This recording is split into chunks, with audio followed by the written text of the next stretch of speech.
free to suggest what movies or series you want me to review. Everything except scary things. I don't do horrors, I don't do scary things. If it's too bloody, it's scary.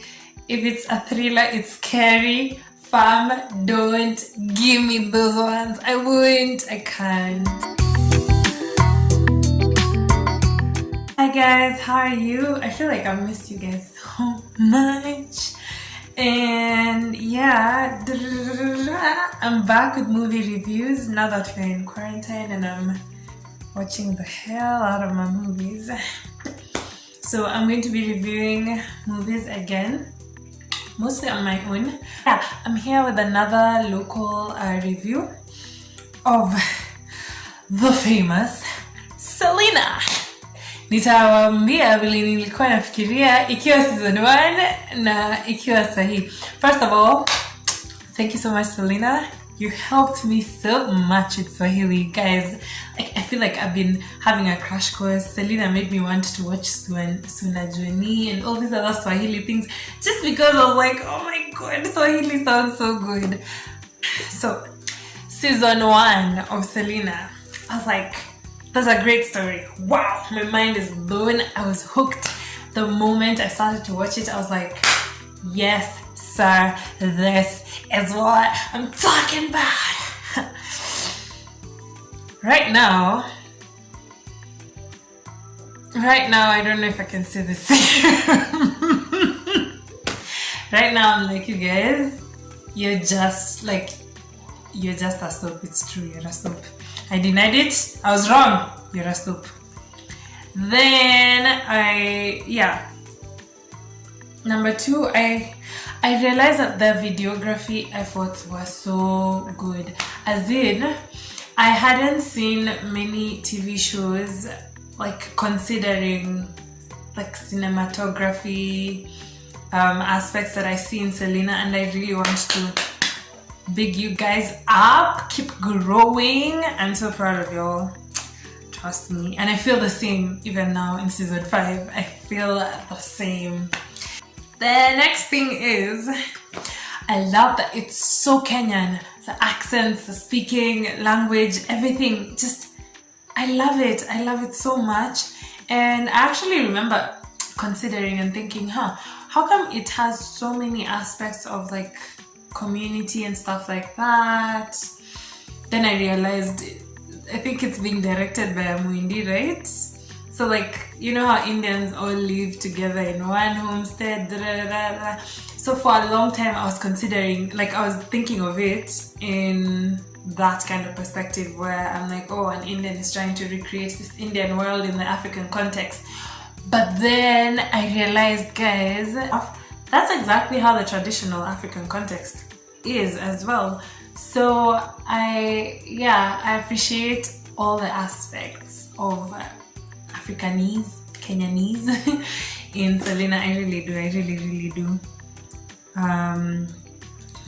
And I really loved that it showed both aspects of what Kenya is like, what Africa is like. You know, we're not just seeing village, sijui poverty, sijui guys going to chota water from the river or whatever.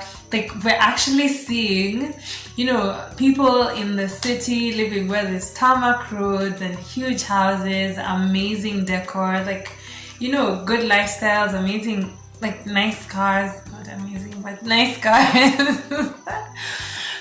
And guys, I hands down appreciate that. Yeah, I also appreciate most of the acting in Selina. I do feel like there are other people who really need to grow, and I'm glad they're around people who they can grow with. But I really love some of the acting. Love some of the actors. Wow. Yeah, you guys do a good job. Sorry. I feel like if I start mentioning like who I'm for and who I'm like, oh, you need to like, I'm gonna get into trouble, so I will not mention names, but just know that I feel like some of the actors are really good, and I feel like some of the acting is really mediocre, and like, mnaribu, mnachoma. Guys, realistic stomach. Yes.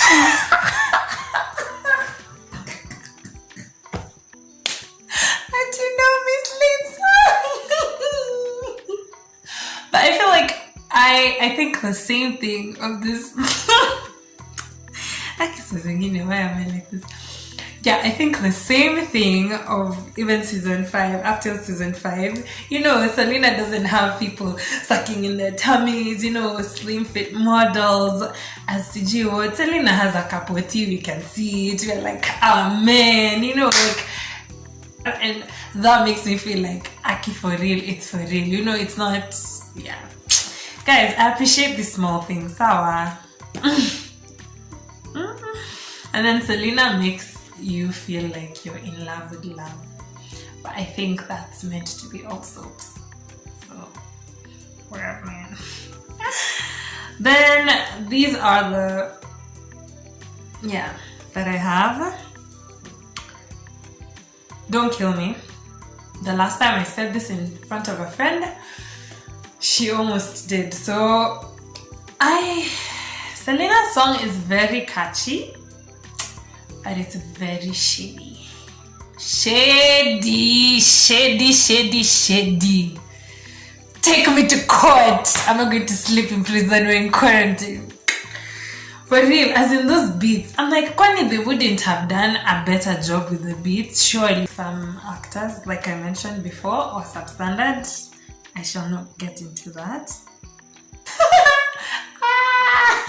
These guys are always wearing makeup.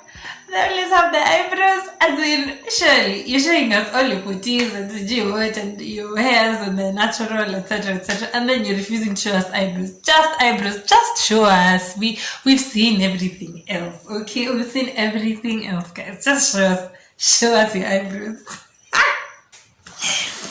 Anyway, yeah, I felt like in season 1, editing between the lines was terrible. Like there was too much like time being left or something like that. I think that's what I remember. But I actually consciously stopped feeling that in season 2. I think they started cleaning up their act in editing from season 2. And I took note, but I never told anyone, so now I'm telling you guys. Yeah, some episodes had flat stories and endings, which is what I thought in season 1. But now I'm older and wiser and I realize it's just a soap, okay? But yeah, let me just tell you guys what I think generally of Selina. I think it's a pretty good like show. I think I'm really proud of just the whole production as it is. And I continue to watch it, not because it's always got me hooked. It doesn't always do that for me. But I started and I want to see it end. So guys, just tell me season 5 is the last season, okay? And tell me you're not getting me to episode 265 before it shares. Please. Like, please. You've already done everything. I don't want to spoil, but you've already done everything in every soap. So please just end. I'm waiting. Yeah, that's it for today. I'm Call Me M254. I will catch you later.